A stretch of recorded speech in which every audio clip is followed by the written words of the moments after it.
listening to Second Chance Ministry Radio.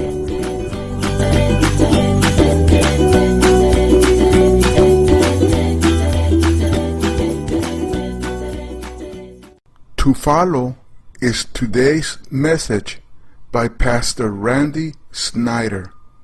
Enjoy and have a glorious day.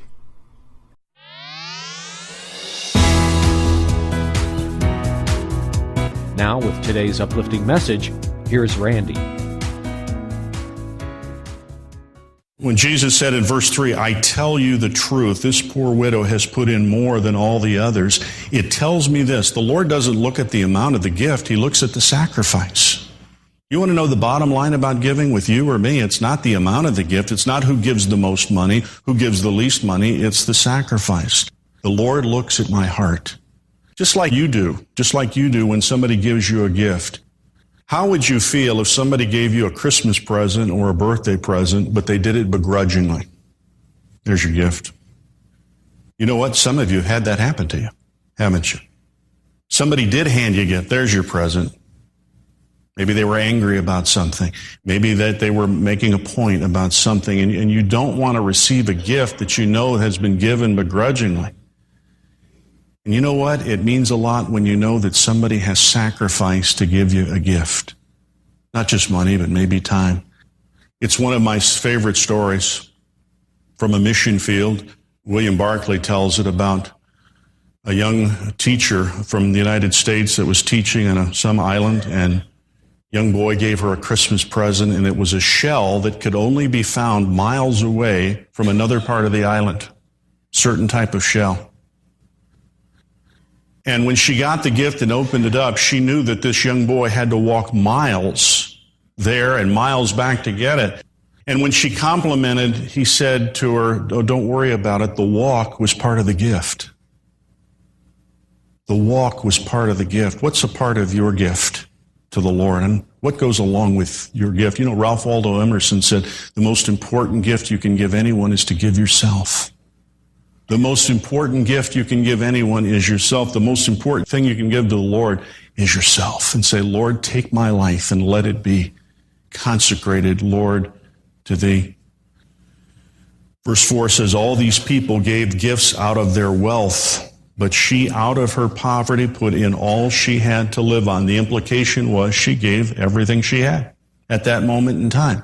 You remember this from the past messages. The widow in biblical times represented the most poor, poverty-stricken person in the community. The most powerless person in the community was the widow.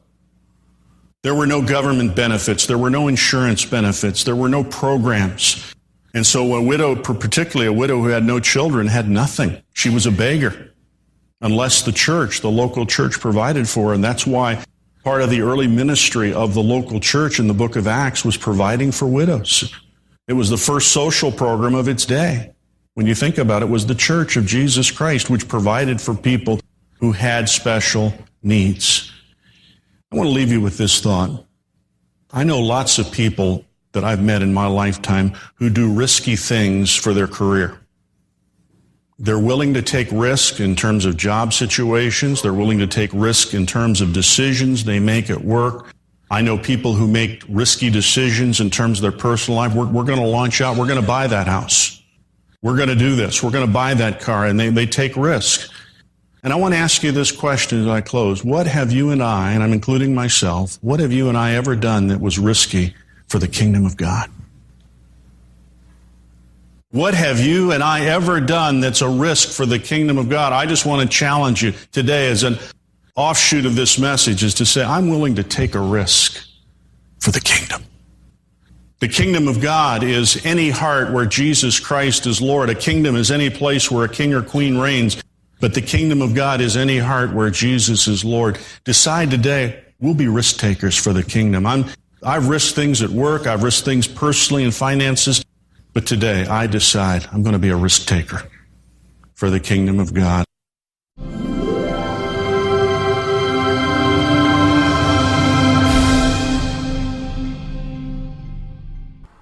You are listening to Second Chance Ministry Radio.